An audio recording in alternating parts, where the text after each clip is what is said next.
രാഹുൽ മാങ്കൂട്ടത്തിനെതിരായ പരാതിയിലെ പ്രധാന ആരോപണം കൃത്യമായി മെഡിക്കൽ നിർദ്ദേശമില്ലാതെ അബോർഷൻ നിർബന്ധിച്ചു എന്നാണ്. ഇത്തരം സാഹചര്യങ്ങളിൽ സ്ത്രീയുടെ ജീവൻ പോലും നഷ്ടപ്പെടാൻ സാധ്യതയുണ്ട് എന്ന് ആരോഗ്യ മേഖലയിൽ പ്രവർത്തിക്കുന്നവർ പറയുന്നു. അബോർഷൻ സംഭവിക്കുന്ന സ്ത്രീകളിൽ ഉണ്ടാകുന്ന മാനസിക പ്രശ്നങ്ങൾ പല കാര്യങ്ങളെ ആശ്രയിച്ചിട്ടാണുള്ളത്. പ്രധാനമായും ആ കുട്ടി വളർന്നു വന്ന സാമൂഹ്യ പശ്ചാത്തലം, കുടുംബ പശ്ചാത്തലം, പേഴ്സണാലിറ്റി പാറ്റേൺസ്, ഇതിനു മുമ്പേ ഉണ്ടായിരുന്ന മാനസിക ആരോഗ്യം എങ്ങനെ, ഇതൊക്കെയും നിർണായകമായ ഫാക്ടേഴ്സ് തന്നെയാണ്.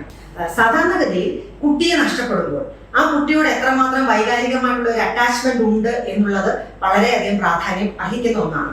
കാരണം ആവശ്യപ്പെട്ട് ആഗ്രഹിച്ച് കാത്തിരുന്ന് കിട്ടുന്ന ഒരു കുട്ടിയെ നഷ്ടപ്പെടുകയാണെന്നുണ്ടെങ്കിൽ പലപ്പോഴും നമ്മുടെ സമൂഹത്തിൽ എന്റെ സ്വന്തം എന്ന് ചൂണ്ടിക്കാണിക്കാൻ അല്ലെങ്കിൽ എന്റെ രക്തം എന്ന് ചൂണ്ടിക്കാണിക്കാൻ ഉള്ളത് മക്കൾ തന്നെയാണ്. ജീവിത പങ്കാളി പോലും ആ നിലയിൽ എത്തുകയില്ല.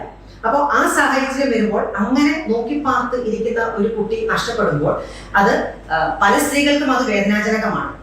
അത് തന്നെയല്ല, ഏത് തരത്തിലാണ് ഈ അബോർഷൻ നടന്നത്, അൺസേഫ് ആയിട്ടുള്ള രീതിയിലാണോ, മറ്റേതെങ്കിലും സമ്മർദ്ദത്താലാണോ, ഇതൊക്കെയും തന്റെ ഒരു മാനസികാരോഗ്യത്തെ ബാധിക്കാനുള്ള സാധ്യത ഏറെയാണ്. അത്തരത്തിലൂടെ പോകുമ്പോൾ ഉത്കണ്ഠയുടെ സാധ്യതയും ഏറെയാണ്. അത് തന്നെയല്ല, ബന്ധങ്ങളിൽ വിള്ളൽ വരാനുള്ള സാധ്യതയും ഏറെയാണ്. കാരണം രണ്ട് പങ്കാളികളും ഒരുമിച്ചെടുത്ത തീരുമാനമാണോ, ഒരാളുടെ മാത്രം തീരുമാനമാണോ, മറ്റേ ആളുടെ സമ്മർദ്ദത്താലാണോ എടുത്തത്, ഇതൊക്കെയും തന്നെ മാനസികാരോഗ്യ പ്രശ്നങ്ങൾ ഉണ്ടാക്കാനുള്ള സാധ്യത ഏറെയാണ്.